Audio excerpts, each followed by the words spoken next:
The only people who don't want to disclose the truth are people with something to hide.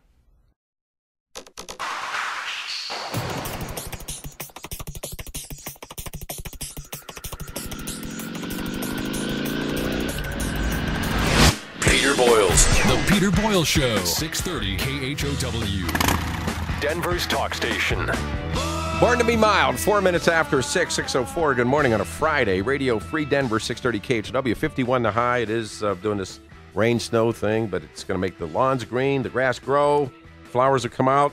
Before we go to Jack Cashill, ladies and gentlemen, billionaire Donald Trump, whose name has been surging past lesser knowns, rumored eligibility, GOP's 2012 presidential nominee, has reason to wonder about Barack Obama.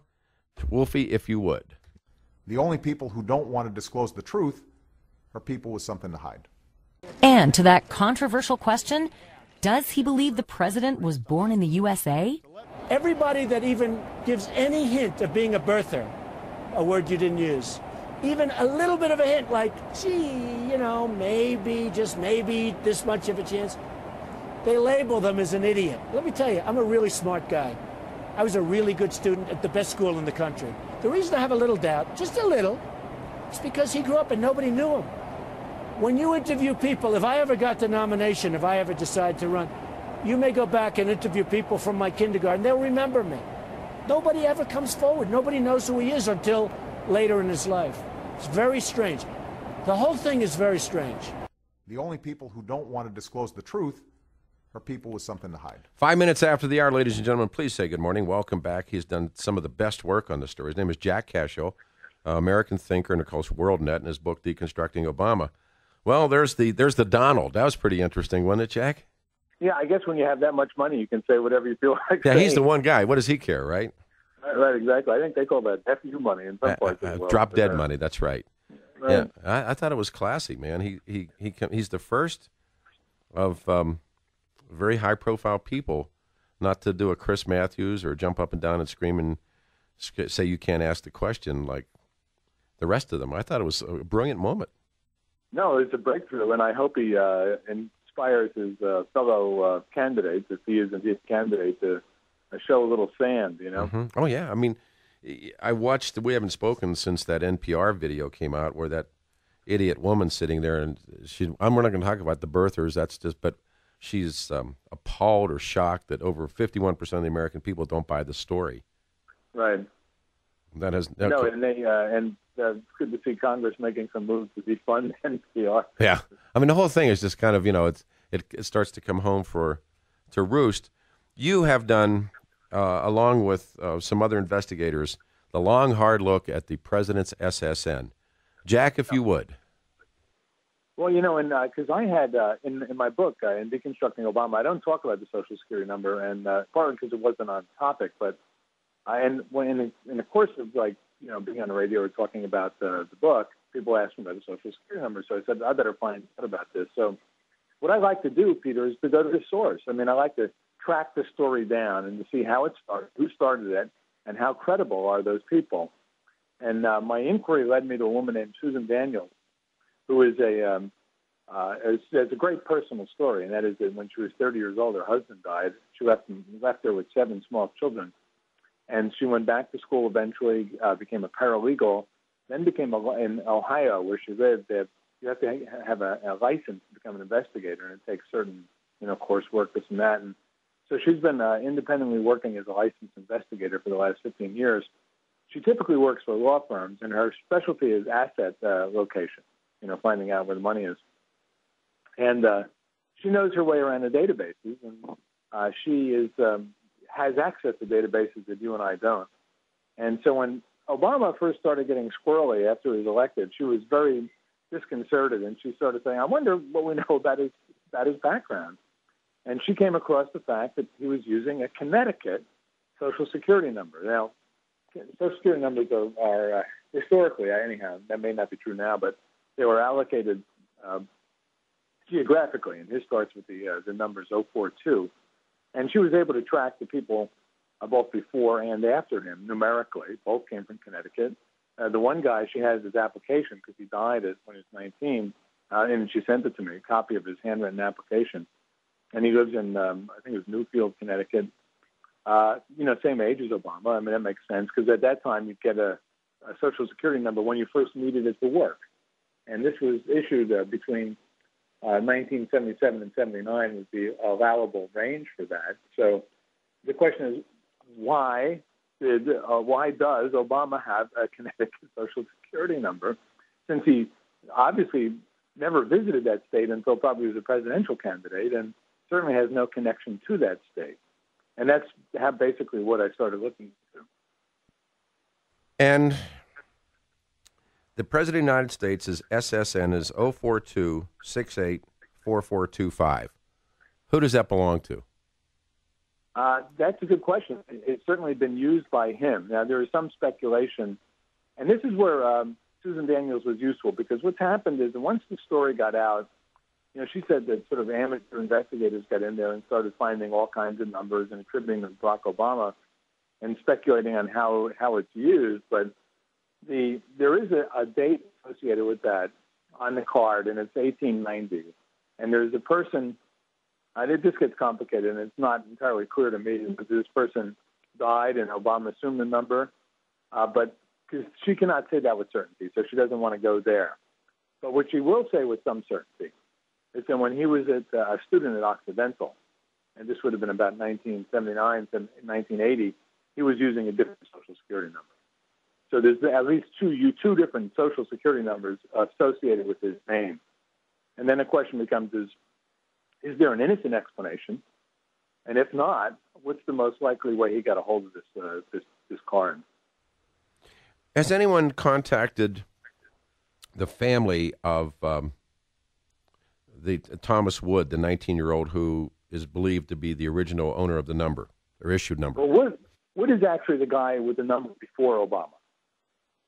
See that? And Susan tells me that she could get specific information because he's dead. And, he died at 19, in fact. So the number is available. It's accessible.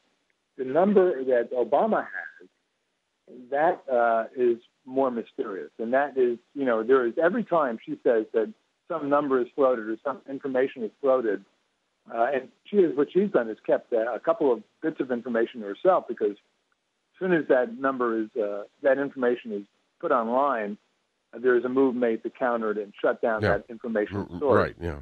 Well, that happens all the time now with this story. Yeah. And, so then, what I was intrigued by, because, Peter, when you look at usually what I go about is try to disprove the story. I want to find out what the best information the other side can throw up. What happens is a story like this breaks, and then the Media Matters or some other entity, Huffington Post or whatever, will come forward and say, no, this is impossible because, and then as this case, they call them interplanetary monkeys or something. Something, yeah, I saw, yeah. So here, but the excuses they put forward are utterly lame. No, but that's... The one, for instance, and this was in a Yahoo-related blog called Associated Content, the woman says, well, this is no big deal because Obama's father went to college in Connecticut, and it's probably, and while Obama was on a spring trip visiting his father's alma mater, he could have applied there. Sure. It only matters is where it's postmarked from. Yeah, no. Well, except that his father went to Harvard, and the last time I looked, that was in Massachusetts. We have a phone call that some guy says that's where he got it. I said, wait a minute, his father went to Massachusetts. Yeah. And when his father went to Massachusetts, he was an infant. He was the old man graduates, and if, as some people speculate, if he is the dad, and he's off to Harvard. And in the meantime, that's before. This one makes the story so bizarre. The mom and the baby don't come back to the Rock, as they say, until Senior is well on his way or in Massachusetts already. Right, in the closest part of Connecticut to Massachusetts is about 90 minutes from Harvard. There's no record of him having lived. And it's like Senior really cared, right? Like he was around when the baby was born and the rest of it. I mean, he didn't care. No, exactly. Plus, what was even stupider is that the woman who writing this article, he went to college. It says Obama Senior went to college in Connecticut, as though Harvard were in Connecticut. Yeah. And it just so happened that when he was an adolescent, Obama was visiting that college, because his father went there. But that never happened. And then applied at that time. Yeah, never. But it never happened. The numbers are assigned by state, and we've been through this. And with the exception of a couple of guys that tried to claim some other state, it's 100%. It's 100% foolproof. I mean, you have the number, and we've been over this. We did it a couple of days in a row. You give me your number, I'll tell you where you registered.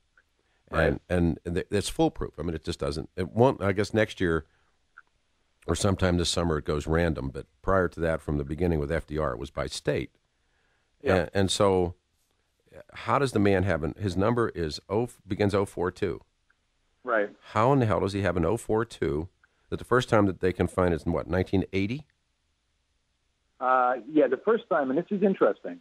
How about this, Jack? Let me do this. Let me break, sell something, and come back. Traffic time. Jack Cashill, Deconstructing Obama, the fraudulent use of an SSN. Traffic time. Here's Susan.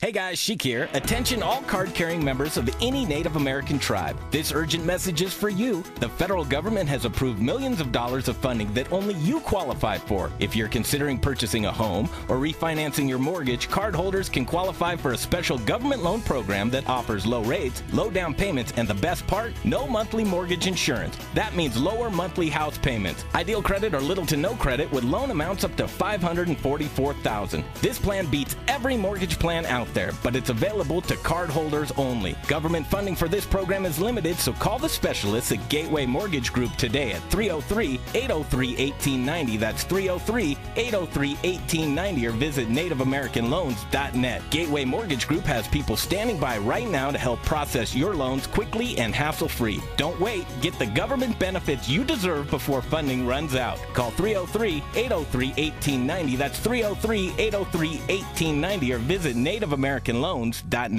Thank you, America. For over 70 years, Geico has been saving people money on car insurance, and because of you, they've been the nation's fastest-growing car insurance company over the past 5 years. To show our appreciation, call within the next 15 minutes and you could save hundreds on your car insurance. This is not a limited-time offer, and okay, actually you could call whenever you like. But why are we even arguing about this, America? For a free rate quote, visit geico.com or call 1-800-947-AUTO. 15 minutes could save you hundreds on car insurance. 20 after 6:20, 51 the high today. Rain, snow mix in the city right now. A number of twists and turns and new information on the President of the United States and the fraudulent use of an SSN number and the truth about the constitutional eligibility of Barack Obama. None better than Jack Cashill. His book, Deconstructing Obama, is a home run. He was scheduled to be on Fox and Friends this morning, and because of the problems in Japan, he got bumped, and he's kind enough to be with us. His book is certainly worth your time, Deconstructing Obama. We're kind of chuckling a little bit off air that Donald Trump, who's been an interesting guy in owning professional sports teams and, on all of his television shows, always is, very open to African Americans being involved in everything. This morning, he's a racist. I guess that's the only thing that can be said, huh? Yes, the last refuge of scoundrels today is the accusation of racism. Yeah. I mean, I'm cracking up. I mean, I'm reading the CNN website, and I thought, all the times that you've seen Trump, I'm not a big Trump fan, but now suddenly this morning, Donald Trump is a racist because he asks the questions that I guess greater than 50% of the American people are asking. So it's amazing. Now, when I have some personal experiences, because when I started, I did a book TV presentation, which airs this weekend, in fact, 3 different times. So just check your schedule on C-SPAN too. But when I was to do it at the Kansas City Public Library, the local left-wing alternative paper started a racist, Jack's a racist campaign and demanding the library stop the event. Right? Yeah. And the library came very close to buckling. Yeah. And we had 350 people there. My fellow racists were there. But it's on my the video. It's on my website, Cashill.com, or you can just look at go to the Watch Your TV this weekend. But there's nothing racist about this. It's simply telling the truth about a president. I mean, that's the truth telling about presidents been going on since George Washington. Yeah, but this is what this political correct beer goggle incredible belief of how the world operates, that if you ask the right question, you become a racist. So you were telling something, and we broke away for the commercial, Jack, if you would.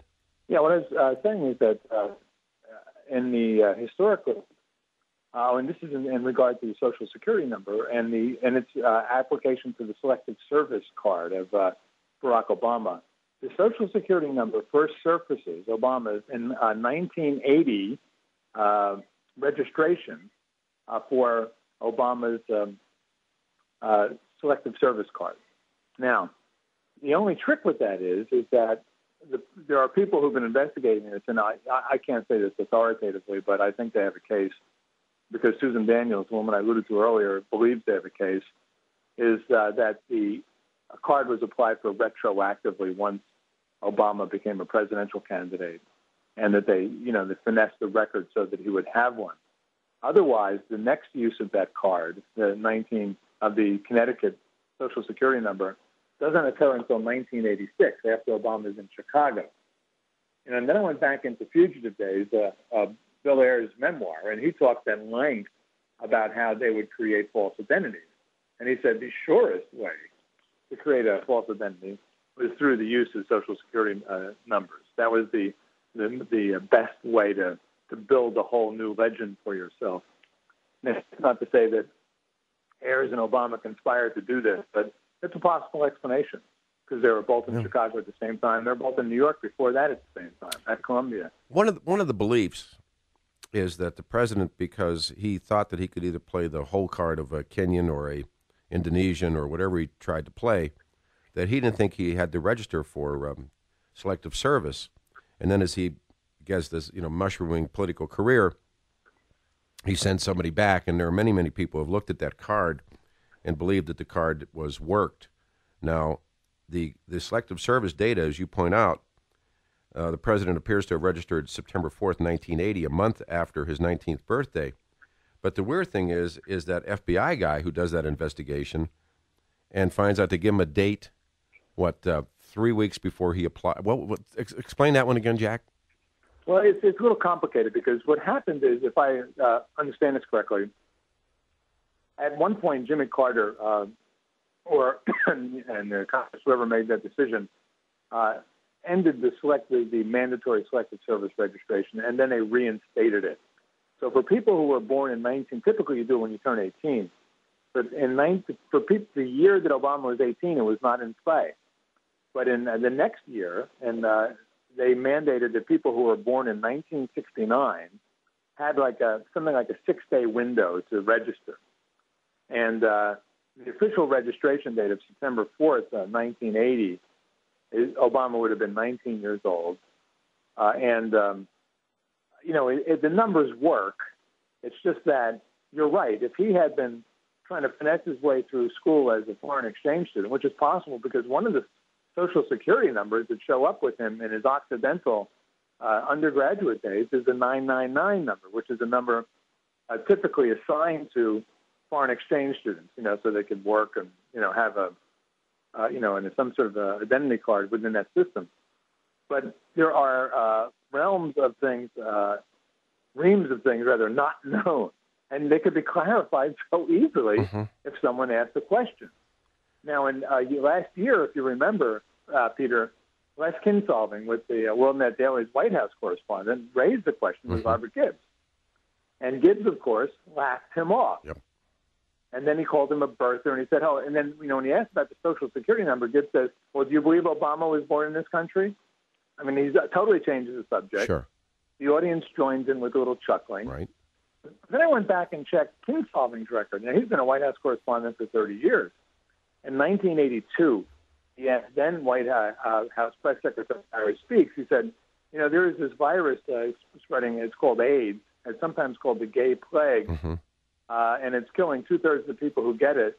What is the White House doing about this? And then Speaks laughed him off. He said, I don't have it, do you? Ha, ha, ha, ha, ha. I mean, literally laughed him off. In Speaks' case, he was just being ignorant. He just didn't know any better. In Gibbs' case, it was the fact that he didn't want to talk about the subject. He just totally changes the subject, laughs at him, and everyone in the room is, sure. And they move on. But that's those, I mean, you and I speak about this privately. The story advances almost weekly and sometimes daily. Yeah. And here's two big turns in the last week. One is the president uses a Social Security number 042-684425, issued to a kid who's dead in Connecticut. The other one is, and this is this guy that I've been dealing with who's a pretty good genealogist, and this guy has done, we ask him to look, and the if you know the birth certificate form that is shown by Bill O'Reilly and Chris Matthews and every Democrat and progressive in the universe, but it has father's race, and it says African. Well, this guy's done research, and he sent me a really interesting letter. Standard certificate of live birth, father's race block 8 and mother's race block 13. Hawaii certificate of live birth contains father's race block 13A and mother's race block 12A. He said, here's the good stuff. And this is from the Hawaiian Public Service, 1961, Public Service Records, Department of Health, Education, and Welfare. What are the options for race? Vital statistics. White, Negro, American Indian, and again, this is bizarre, but it's what you could choose. Chinese, Japanese, Aleut, Eskimo, Hawaiian, part Hawaiian, and other non-white. African is not a choice. Yeah.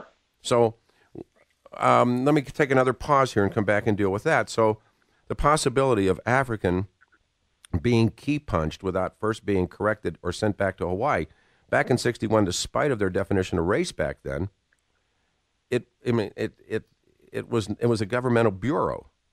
Those are the choices. And birth records went through at least 2 checks at county and state level before they went to the Bureau of Vital Statistics for key punching and tabulating. There is no African. Yeah. No. Hang on, sir. We'll bring you right back. 303-713-8255. Again, this stuff is fraudulent. It's 6:30 on 6:30 traffic time. Here's Susan. 6:36, 24 minutes before the hour. Again, on our website, KHOW.com. That Sharia video, buried chest deep. Powerful stuff. Donald Trump shoots off now about being a birther. Wolfie, can you play that? This was on CNN, and everybody's having cows on the CNN website. Now, Donald Trump, of course, now another racist. Although, there's nothing in Trump's past that would suggest that. This is the only thing now that they can say about Trump. But, Wolfie, if you could play that, buddy, for this is the Donald. The only people who don't want to disclose the truth are people with something to hide.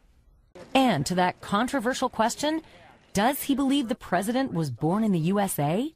Everybody that even gives any hint of being a birther, a word you didn't use, even a little bit of a hint like, gee, maybe, just maybe this much of a chance, they label them as an idiot. Let me tell you, I'm a really smart guy. I was a really good student at the best school in the country. The reason I have a little doubt, just a little, is because he grew up and nobody knew him. When you interview people, if I ever got the nomination, if I ever decide to run, you may go back and interview people from my kindergarten. They'll remember me. Nobody ever comes forward. Nobody knows who he is until later in his life. It's very strange. The whole thing is very strange. The only people who don't want to disclose the truth are people with something to hide. All right, 6:37:23 before the hour. Our guest, of course, is Jack Cashill, Deconstructing Obama, the book. Now, does he use the identical number that was issued to Thomas Wood? No, he uses the next number. He doesn't have, Thomas Wood had his own number. They got it at roughly the same time. Wood got his in 77, and Wood died 5 years later. He and Obama are roughly, Obama's maybe a year older than Thomas Wood. So Wood's number is a 3 or a 4? It ends in a 4 if Obama's ends in 5. Okay. And what makes Wood interesting is that having died, Susan Daniels, the chief investigator on this, was able to get his application. So to see what an application looked like at exactly that time and place, and to place him. She was also able to place the person who follows Obama's number, the one who ends in 6, not as specifically, and she doesn't have the handwritten application, but she knows that he too was the Connecticut number. They all were. All the 042s were. And the question then becomes, what is Obama doing in Connecticut as a 16-year-old? And there is no reasonable explanation. To Trump's point too, Peter, I just quickly, in doing research for my book, I had I read a book by a guy named David Mendel, who's a Chicago Tribune reporter, and he wrote his book before Obama was the nominee. So it's a more honest, more interesting book, and he followed Obama in the 2004 Senate campaign, and for the Chicago Tribune, which is a big Obama supporter. And during the course of the campaign, he told the Obama team that he'd like to go to Hawaii to talk to Obama's friends and family in the past. They would not give him permission. Finally, the Tribune came down hard on the Obama team, and they relented, but only as long as a minder went with Mendel, sat in on all of his interviews and recorded them. And Mendel reports, especially with his grandmother, who is still alive then, Madeleine Dunham, that she was very anxious the whole time and cut the interview short, and at the end said, "Be kind to my grandson." And same thing happens in New York in 2007. The New York Times goes to Obama and says, we want to do a story about you in New York. This is at the time he's an underdog in the campaign. And like October 2007. And what they write, and what the New York Times write, and it's pathetic to see them put this in print, Obama would not help us give us the name of any students, any classes, any friends, any places he lives. And they let it drop. And Trump's point is well taken. If you got nothing to hide, why all this subterfuge? And what you see in the people who came forward about the campaign are two things, two patterns. One are people who remember nothing or said nothing or would not come forward, and that's a lot of them. And the other people are those who remember much too precisely. And that's the second pattern. Again, 6:41:19 before the hour. Two turns in the Obama eligibility story. One is the work that was done that the anthropological or racial archetype standpoint on the president's COLB, and it's not correct. The entry for race as African does not exist in 1961 in Hawaii, nor does it exist in the United States for that matter. The other one is the SSN number that the president uses is, again, the next number from a guy, Tom Wood, who died at age 19. Why do you think his death plays out in this at 19? Is it because they could then track that number, some people suggest? Yeah, right. And Wood has nothing to do with Obama. It's just that having died, according to Susan Daniels, the woman who's the licensed investigator on this case, it allowed her to get access to his basic information. I follow. Okay. And so that she could see, and she sent me a copy of it, of his actual handwritten application in 1977. He's the number immediately preceding Barack Obama's, and he's from, I believe the town is Newfield, Connecticut. And Newington, N-E-W. Newington, right? Newington, Connecticut, and you can see how it plays out.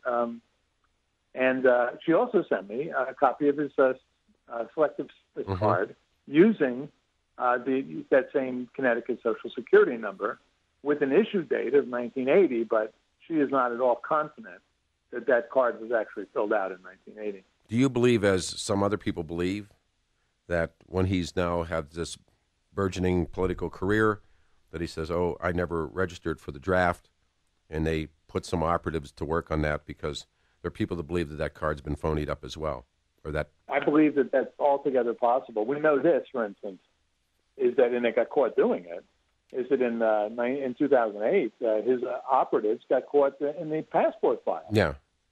And the guy who was responsible for that, Brennan, is now the national security. It was a deputy national security. Yeah, he's the guy that. No, I know that we've talked about that. He goes in and he, what they say, scrubs or washes the file, right? Right. Hang on, sir. We'll come back. We'll come back one more time. The question I have is, and it came up this morning by a caller. And I don't know the outcome of the people in Iowa who were looking in educational records and what happened to them. Our guest, of course, is Jack Cashill. Andy Martin will join us. These are a couple of turns in the story. Another look at Obama's SSN and the fact that the research on the Obama COLB is bogus on anthropological racial archetypes. When the president's COLB is shown, says father's race African, it was not an option. 51 to high today. Traffic time. Here's Susan. 12 before the hour 7, 6:30 KHW. 51 will be the high today, and it's kind of rain snowing in the city. Andy Martin coming up. Jack Cashill, Deconstructing Obama. Another look at the president's SSN. And, of course, now the information that the truth about the COLB, where it is bogus, the use of his father's race as African, it wasn't offered and has not been offered. In 1961, there's no way in this world it could have been. Jack, I'm a bunch of callers here want to talk to you as well. So tell me a bit about the people who looked into Iowa and what has happened to them. That I cannot address as well as you can, Peter. But why don't you share that with? Well, I don't. I mean, we get Andy Martin coming up. I'll see it. But there are people that were adjudicated. They were in Des Moines. There were 7 or 8 people, and I'm working from memory. But they went in and looked at. They were looking at some records, educational records, and they were.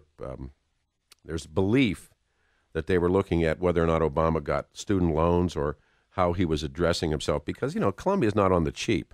And Occidental is not a cheap school.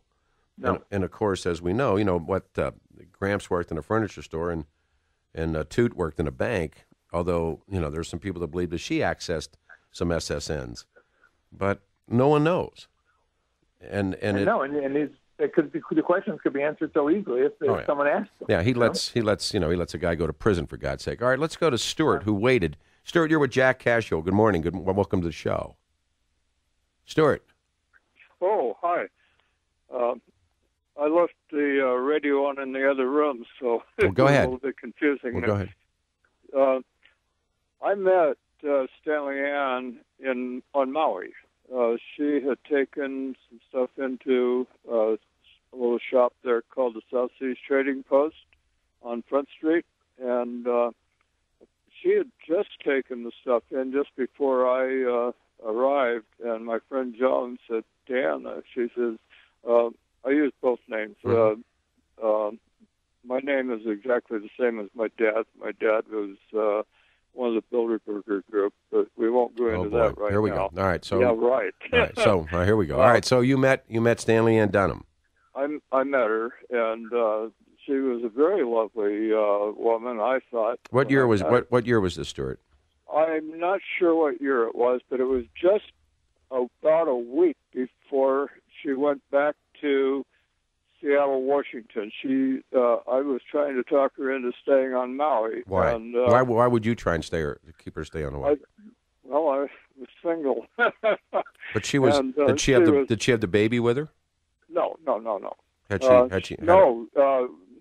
Heck no. He was in Harvard, I think. At the time. He was still on the island. Yeah.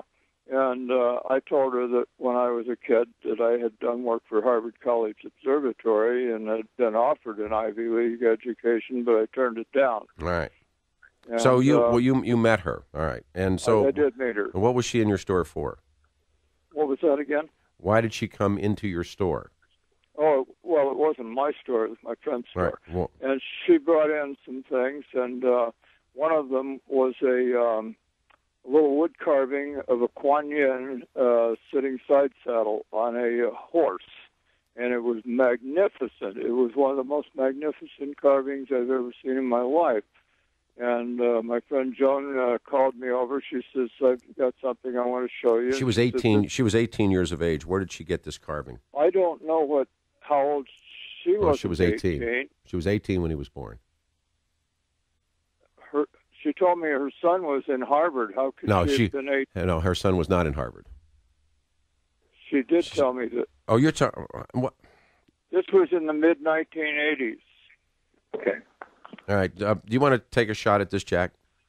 Yeah, I would say right. And then this is the tricky part of sorting through old memories. Where she was in the mid-1980s is less relevant than. He wasn't at Harvard. Son wasn't at Harvard. No, he wasn't. In the 1980s. No, he wasn't there. Oh, yes, he could have been. No, he was. He got there in late. He got there in '88. I mean, that's possible. But the issue of where she was in the mid '80s isn't particularly relevant. Where she was in say 1961 is the issue. That's right. I thought you were talking. What? So, Stuart, put a year on this, would you? I can't put an exact year on it, except that it was sometime between the mid 1980s and the late 1980s. How did you know it was Stanley Ann? I told her my name. She told me her name was Stanley, and I looked at her in disbelief, and she says, it's Stanley Ann, and she said that she was going back to Seattle, and she said she had a son who was black, and she told me where he was born, and I'm not sure, I can't swear to it, but I think she said he was born in Africa. Well, all right, sir. I appreciate your call. Thank you. Let's go here. Laura, you're on the show. Let's jump to this. Good morning. Good morning. Hi. I wanted to ask about this. Does Jack know of it? According to Obama's nativity story, Obama was in Indonesia in 1969. He was there from 67 to 71. But a mother in Hawaii was going through old photos of her son, Scott, and found a photo of her son, Scott, with Barry, her handwritten on the bottom, Scott and Barry's third grade, 1969. No, that's exactly right. There is, despite the fact, here's the problem, is that, for instance, in Dream from My Father, Obama claims to have spent 4 years in Indonesia. In Audacity of Hope, he claims to have spent 5 years in Indonesia. In reality, he spent probably about 3 years in Indonesia because he was going back and forth. Yeah. And he did. He was in the third grade class with this little Japanese kid. The photo surfaces, and it's just another big hole in the story. And that's the bizarre. You know, we know more about George Washington's youth than we do about Barack Obama's. Oh, thank you for that. Yeah. That picture, that picture's available. Yeah. That picture, and the picture is one of those. Alfred Hitchcock called things like that the MacGuffin. MacGuffin, right? It shows up, and then the mystery that has to be explained. Yeah, and you can't explain it. There's so many parts of this that you can't. It's the inability to explain it. You just simply can't. It's in spite of the Chris Matthewses of the world and Bill O'Reillys and the rest of these guys. They are never going to tell you. And this is the most recent. Is that the COLB, the Obama so-called birth certificate, is bogus because when you see father's race, African, it was not adopted. It wasn't ever used. It was from an anthropological or even a racial archetype standpoint. But the state of Hawaii, or the United States of America for that matter, never used that term. Jack, could I ask you a question about that COLB? Down at the bottom, it specifically says this is a prima facie evidence. And that's a specific legal term for it. On the face of it, this could be true, but it needs to be backed up by documentation if you go into court. Doesn't that in itself make the COLB suspect? Well, yeah, it's definitely suspect. In fact, yesterday I was watching the clip of when Les Kinsolving asked Gibbs about the Social Security number from last year. And Gibbs says, he talks about the Social Security number because I've seen it myself. He goes, I'm the one who posted the birth certificate online. And then Kinsolving says, you didn't post the birth certificate. There's no hospital. There's no doctor. There's no witness. Not a birth certificate. Yeah. And they don't care. I mean, they're just using language they just have to use so little effort to dissemble in front of the mass press corps that they're not even breaking a sweat yet. Or they may be breaking a sweat privately, not publicly. The Standards Certificate of Live Birth contains the father's race on Block 8 and the mother's race on Block 13. Hawaii's Certificate of Live Birth contains the father's race Block 13A, mother's race Block 12A. See the difference in what's being presented versus what the long form is about.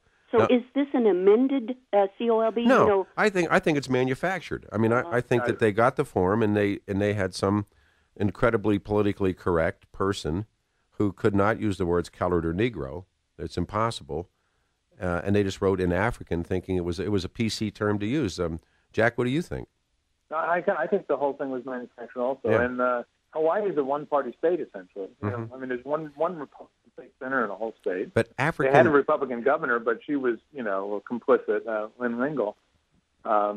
They could get away with this stuff. Sure. And running for president. Sure. You get a form and make up a form but again, the differences are incredible. The Certificate of Live Birth, father's race is Block 8 and the mother's race is Block 13. Hawaii's Certificate of Live Birth contains father's race Block 13, mother's race Block 12A. That's the one you have to see. Now, here's the good stuff: is in race and color, births in the United States, which would include Hawaii, are classified for vital statistics into white, Negro, American Indian, Chinese, Japanese, Aleut, Eskimo, Hawaiian, part Hawaiian combined, and other non-white. African is not a choice, has never been. And so the Census Bureau captures statistical data. 1961, it would have said Negro, possibly colored. But to a high degree of probability, like 99%, it would have said Negro. Yeah. And plus, he wasn't there when the kid was born. Well, obviously, Right, it's craziness. Laura, thank you. Hey, Jack, thanks, man. I know you got some work to do. I'll talk to you first part of the week. Thank you. Okay, super, Peter. Safe, Anytime. man. Thank you, bro. Thank you, man. All right. The only people who don't want to disclose the truth are people with something to hide.